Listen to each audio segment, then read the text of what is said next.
In this quick video, I'll show you how to blend two images in Photoshop.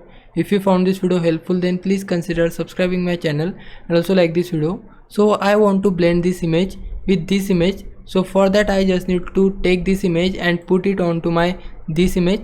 So after that I just need to make it bigger. I will simply press Alt on my keyboard and then extend it according to my need, and then we can simply press enter, and now you can see my image has been placed over my tiger image.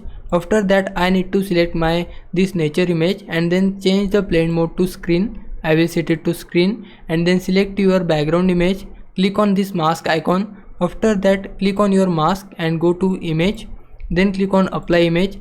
Now you just need to copy these settings. After you copy these settings, then click on OK, and now you can see my blending has been done, but my tiger is not visible completely. So to make it visible, we just need to select our brush tool.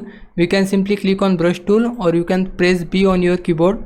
After that set the color to black color. If you don't see it, then you can simply change it by clicking on it and set it to black. After that we just need to draw on our subject, which is tiger. In my case I will simply draw on it, and you can see my tiger is clearly visible now. I just need to paint on my tiger entirely. Now you can see my tiger is completely blended with my background image. So this is the way you can blend your two images. Now it's your time to repay me. For that you can just subscribe my channel. I would really appreciate it. For now, thanks for watching.